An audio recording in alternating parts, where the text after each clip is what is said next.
Hello दोस्तों, तो स्वागत है हमारे बदत्या चैनल में। तो आज हम देखेंगे कि ये डिक्शनरीज क्या होता है। तो ये बेसिकली क्या होता है, ये होता है हमारा एक डेटा स्ट्रक्चर। अब डेटा स्ट्रक्चर क्या होता है ये हम देख चुके हैं अपनी कौन सी वाली वीडियो में। तो ये हम देख चुके हैं जब हम लिस्ट पढ़ रहे थे, उसमें हम ये देख चुके हैं कि हमारे डेटा स्ट्रक्चर्स क्या होते हैं। यहाँ पे हम एक स्पेस डाल देते हैं। अब हम ये देखते हैं कि इसके अंदर डेटा किस टाइप का होता है, क्योंकि हम लिस्ट के अंदर ऑलरेडी देख चुके हैं कि इसके अंदर हम बहुत सारे डिफरेंट काइंड ऑफ डेटा को अपने हम स्टोर करा सकते हैं, जैसे डिफरेंट डेटा टाइप्स को भी। और हमने ये बोला था कि लिस्ट के अंदर हम दूसरे डेटा स्ट्रक्चर को भी स्टोर करा सकते हैं। मतलब अगर मैं चाहूँ कि ये जो मेरी डिक्शनरी है, तो क्या मैं इसे लिस्ट में स्टोर करा सकता हूँ? बिल्कुल करा सकता हूँ। और ऐसे ये जो मेरी डिक्शनरी है, इसके अंदर मैं डिक्शनरी को भी स्टोर करा सकता हूँ और इसके अंदर मैं लिस्ट को भी स्टोर करा सकता हूँ। तो इसके अंदर यानी जो हमारा ये है क्या है, डिक्शनरी, इसके अंदर भी हम क्या स्टोर करा सकते हैं? कुछ भी। तो मैं यहाँ लिख देता हूँ एनीथिंग।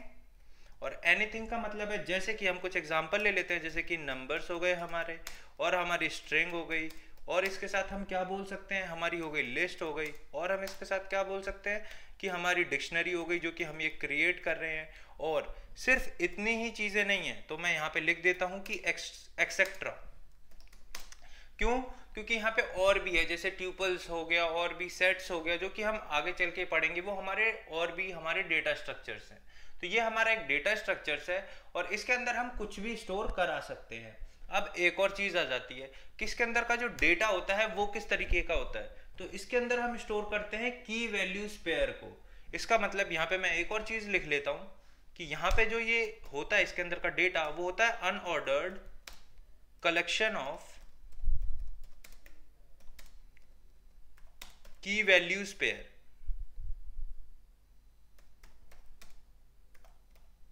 तो की और वैल्यूज के पेयर होते हैं। अब की और वैल्यूज के कैसे पेयर होते हैं वो हम देखेंगे जब हम अपनी डिक्शनरी क्रिएट करेंगे। तो अब हम क्या करते हैं, इसको क्रिएट करते हैं।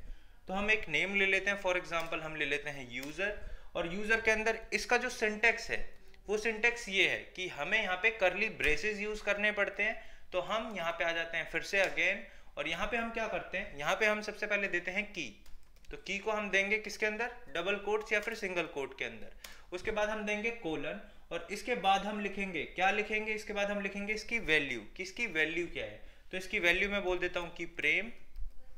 और इसके बाद मैं क्या करता हूँ, इसके बाद मैं यहाँ पे दे देता हूँ एज, और इसके बाद कोलन अगेन, और अगेन यहाँ पे मुझे क्या देना पड़ेगा, अगेन यहाँ पे मुझे देनी पड़ेगी एज, और यहाँ पे मुझे एक देना पड़ेगा कॉमा। अब यहाँ पे ये जो मेरी डिक्शनरी है वो क्रिएट हो चुकी है। तो हम इसको एक बार प्रिंट करके देखते हैं कि ये हमारी जो डिक्शनरी है वो प्रिंट हो रही है या नहीं हो रही। तो यहाँ पे हम देख सकते हैं ये मेरी की है और ये उसकी वैल्यू प्रिंट हो रही है। अगेन ये मेरी की है और ये उसकी वैल्यू प्रिंट हो रही है। तो इसके अंदर हम की और वैल्यूज स्टोर करते हैं। इसके अंदर लिस्ट की तरह नहीं होता कि बस यहाँ पे जैसे हम स्टोर करते जा रहे हैं कि एक हमारा 1 2 3 4, या फिर नेम में तो हम बहुत सारे नेम से स्टोर कर रहे हैं। इसमें हम देखेंगे तो इसका जो फॉर्मेट है वो लिस्ट से अच्छा फॉर्मेट है। अगर हमें नेम के साथ प्रेम डिस्प्ले कराना हो तो हम की और वैल्यूज पेयर में इसके अंदर हम वैल्यूज अपनी स्टोर करा सकते हैं।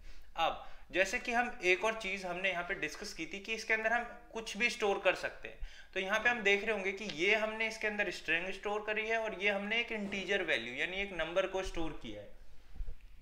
तो ऐसे ही हम क्या कर सकते हैं, एक और अपनी हम डिक्शनरी को क्रिएट करते हैं और उसके बाद हम ये देखते हैं कि हम उसके अंदर के जो हमारे एलिमेंट्स होंगे उनको भी हम प्रिंट कराने की कोशिश करेंगे। जैसे यहाँ पे तो हम क्या कर रहे थे, पूरी की पूरी लिस्ट को ही प्रिंट करा रहे थे, और इसके बाद हम क्या करेंगे, उसके अंदर के एलिमेंट्स को भी प्रिंट कराएंगे। तो हम एक और बना लेते हैं, जैसे कि यूजर 1 हो गई हमारी, और इसके अंदर हम अगेन यहाँ पे करली ब्रेसेस यूज करते हैं। और इसके बाद हम क्या करते हैं, इसके बाद हम अपना एक नेम अगेन की क्रिएट करते हैं। की में हम ले लेते हैं नेम कोलन, और इसके बाद हम देते हैं इसकी वैल्यू। तो वैल्यू हम दे देते हैं हर्षित, और इसके बाद हम क्या करते हैं, यहाँ पे एक कॉमा, और इसके बाद अगेन यहाँ पे मैं क्या कर रहा हूँ एज, और एज के अंदर मैं क्या करता हूँ, एज के अंदर मैं डाल देता हूँ एज, लेट अस सपोज 14। और उसके बाद मैं एक और चीज क्रिएट कर लेता हूँ यहाँ पे, let us suppose student ID, और यहाँ पे मैं स्टूडेंट आईडी में डाल देता हूँ 1 2 3 4 5, कोई भी एक रैंडम नंबर में ले रहा हूँ। और उसके बाद मैं एक और चीज कर रहा हूँ, वो है रोल नंबर, और रोल नंबर में मैं फॉर एग्जांपल डाल देता हूँ 26। तो ये हमने एक अपनी डिक्शनरी को क्रिएट कर लिया है और यहाँ पे भी कॉमा आएगा, ये बहुत ज़रूरी है कॉमा आना, अदरवाइज ये हमारी डिक्शनरी एरर शो करेगी।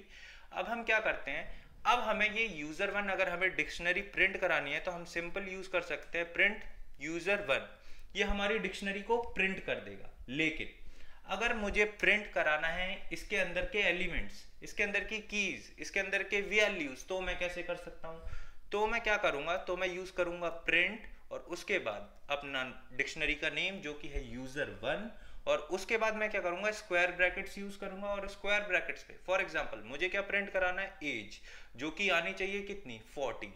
तो अगर मैं एज लिखूं और ये जो एज है ये आएगा किसके अंदर, डबल कोट्स या फिर सिंगल कोट्स के अंदर, और इसके बाद मैं अपना प्रिंट का जो मैंने ब्रैकेट ओपन किया उसको मैं कर देता हूँ क्लोज, और अब हम करते हैं इसको रन और ये देखते हैं हमारा आंसर 14 दे रहा है या नहीं दे रहा।